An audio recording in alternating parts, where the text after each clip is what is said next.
Olá, você! Eu sou a Adriana Lira, terapeuta cognitivo-comportamental e também uma sobrevivente a um relacionamento abusivo. Sejam bem-vindos a mais um vídeo aqui no canal, onde sempre faço meus relatos pessoais em um relacionamento com um abusador, com as características do narcisista oculto. Você que está chegando aqui agora, ou para você que sempre está por aqui e que ainda não se inscreveu no canal, dá essa força aí, se inscreve, aciona o sininho de notificação, esmaga o teu dedão no like aí para mim, compartilha com os teus amigos ou com quem você acha que mereça ver esse vídeo. E comentem, gente, não deixem de comentar. Os comentários de vocês são importantes, tanto para mim quanto para o YouTube. Dessa maneira, você também faz a sua parte, contribui com a sua parcela, para que a gente possa alcançar o maior número de pessoas possível que estejam precisando da nossa ajuda. Beleza? Conto com vocês aí. Dito isso, então, o assunto de hoje é a empatia do narcisista. Opa! A falta de. Bora pro vídeo. A neurociência já sabe que pessoas com transtorno de personalidade narcisista têm o córtex pré-frontal, essa parte aqui da frente do cérebro, um pouco maior. Mais para trás do cérebro nós temos dois sistemas. O sistema reptiliano, que é o sistema dos nossos instintos, e o sistema límbico, que é o sistema das nossas emoções. Eles dois se conectam. Vou dar um exemplo. A fome é instintivo. Isso faz parte do sistema reptiliano. O que o sistema límbico, que é o sistema das emoções, faz? Fantasia essa sua fome. Pensa, o que você vai comer de bom, de gostoso? Onde você vai comer? Com quem você vai comer? É assim que funciona. E essa parte aqui da frente é a razão.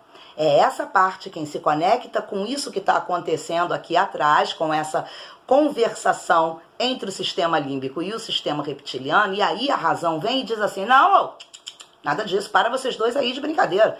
Como é que é isso? Você já viu como é que tá a fatura do teu cartão de crédito? Tá pensando que vai comer aonde? Para que você tá de dieta. Para com isso que você não tá podendo comer sanduíche. Para com isso que você não tá podendo comer sorvete. Você viu como é que estava o teu colesterol da última vez que você fez o seu exame de sangue? É mais ou menos dessa forma, para que você entenda, grossamente falando. Na cabeça das pessoas com transtorno de personalidade narcisista, o córtex pré-frontal, que é a parte da razão, fica numa rotatividade constante e não há conexão com o sistema das emoções. Há uma demora ou nenhuma conexão com o sistema límbico, com o sistema das emoções. Sabem aquele momento em que a nossa razão é totalmente roubada pelas nossas emoções? Em situações de pavor, de estresse, de pânico, né? A cabeça, o cérebro, ele não funciona em situação de caos. Veja que é sempre necessário que você se acalme para parar e pensar com a razão.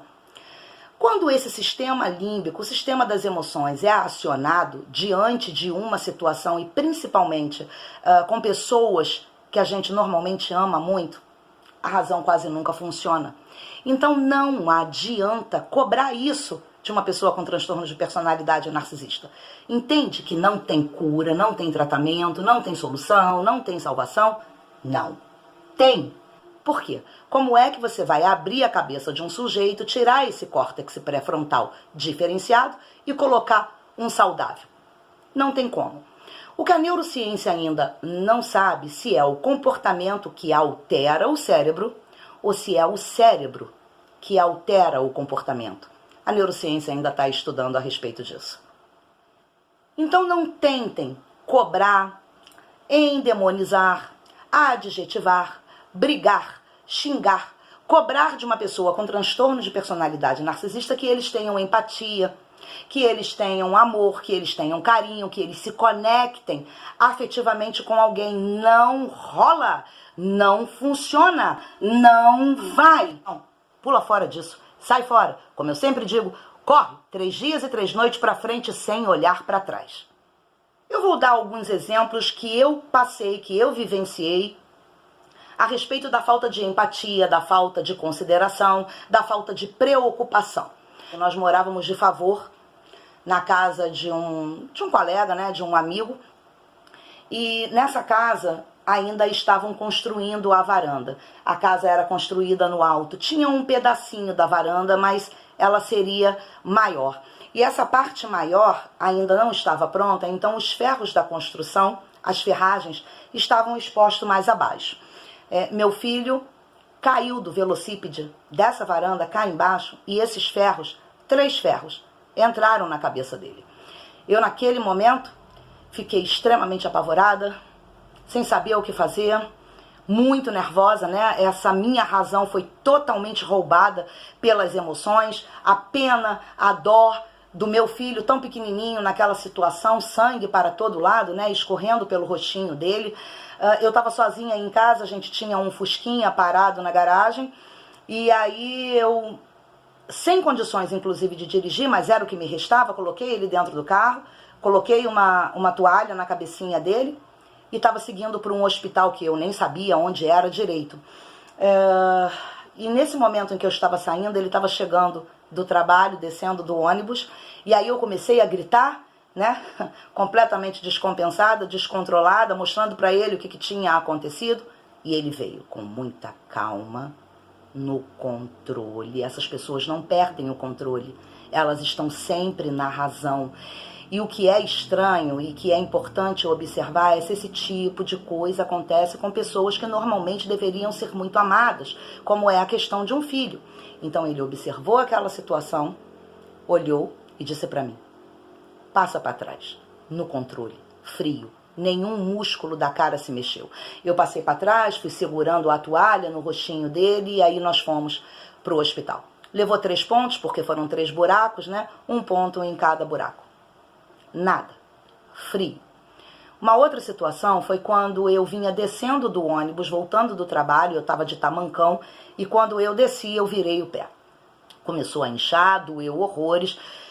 Eu ainda consegui andar em cima do tamanco até em casa, né? Mas estava muito inchado, muito roxo, e eu urrando de dor, e ele dizia para mim: para de palhaçada, para que esse drama?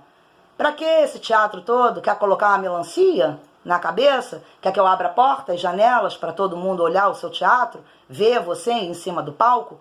Eu não estava suportando de dor e eu dizia: eu acho que quebrou. Ele disse: claro que não quebrou. Se tivesse quebrado, você não teria conseguido andar de lá do ponto de ônibus até em casa, em cima desse tamancão. Para de palhaçada. Nós estávamos também na casa da mãe dele. Foi num outro momento em que eu fui morando várias vezes de favor na casa de várias pessoas. Ele e a mãe dele viu aquilo e disse: é melhor ir ao hospital. Nessa ocasião estávamos sem carro, como sempre. A gente tinha e a gente ficava sem. A gente tinha e a gente ficava sem. E aí ele pegou o ônibus comigo e foi comigo até o hospital, porque eu não sabia exatamente aonde ficava o hospital. Lembra daquela história que eu fui sendo isolada para uma cidade, longe da minha família, longe dos meus amigos? Então, eu não conhecia, eu não sabia nem ir de ônibus. E aí ele foi comigo, ele sabia exatamente onde era o hospital, mas fez eu descer com ele 2 pontos antes. Eu fui andando com o pé doendo, urrando de dor, 2 pontos até o hospital.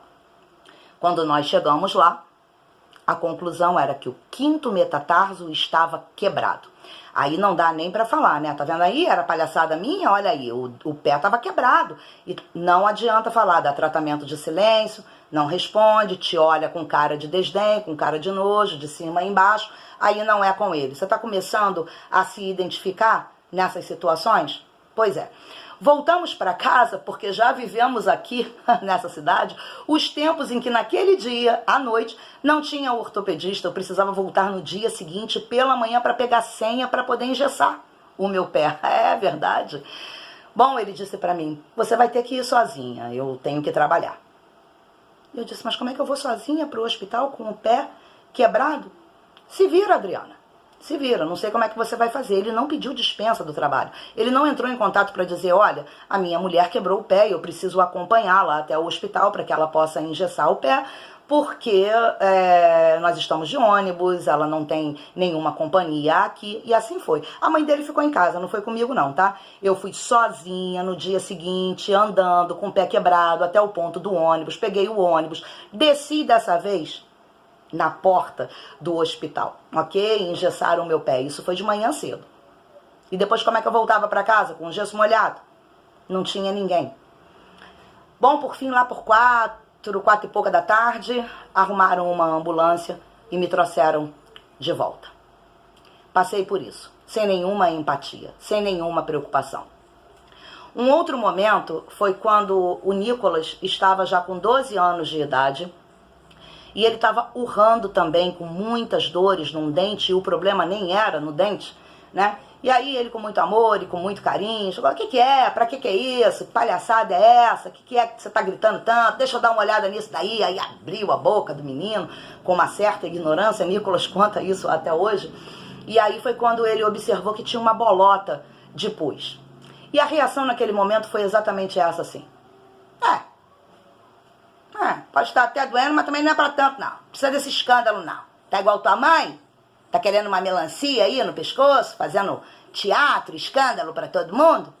Conclusão. Quando nós descobrimos o que era um tumor do tamanho de um ovo de galinha. Era benigno, mas acometeu o Nicolas a perder 5 dentes e 4 centímetros dessa gengiva daqui para trás. Uma outra e última situação, foram várias, eu só estou dando alguns exemplos. Um belo dia chegaram na porta da minha casa, bateram e disseram: olha, Nicolas, ele era criança, caiu num buraco numa calçada lá na rua e está com a perna presa nas ferragens da calçada.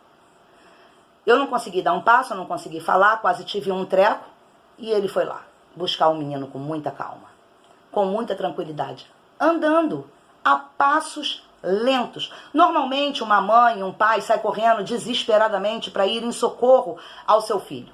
Mas não foi assim que ele reagiu. Não, eu não prestava atenção nisso, não achava que tinha nenhum tipo de problema, não prestava atenção, não tinha conhecimento, eu não sabia disso. Por isso a importância de vocês observarem. Se vocês não passam por isso, tem alguém aqui chamando a atenção do que vocês podem estar passando e que isso é inaceitável, né? Então ele foi devagar, chegou lá com a frieza, com a razão, tirou o Nicolas do buraco e trouxe para casa. E o tal do buraco que tinha na calçada era quase do mesmo tamanho do buraco que ficou na perna dele, na altura da canela. E tanto eu quanto o Nicolas falávamos para ele: olha, a gente precisa ir para o hospital, tem que dar ponto nisso. Ele perdeu a musculatura. E ele disse: não há necessidade. Basta um curativo no controle. Depois isso daqui fecha sozinho. E nós acabamos validando aquilo e aceitando o inaceitável. Eu não levei o meu filho para o hospital. E até hoje, na altura da canela, realmente, a pele se fez. Mas como ele perdeu musculatura, esse lugar é mole, é oco. Ele precisava ter levado pontos ali. Situações como essas são bandeiras vermelhas. São sinais. E se você estiver no início de um relacionamento, melhor ainda, mais fácil para você sair e depois não ficar viciada, presa, dependente, codependente emocional e dependente muitas das vezes financeiramente. Até o próximo vídeo. Um beijo grande. Vai dar tudo certo.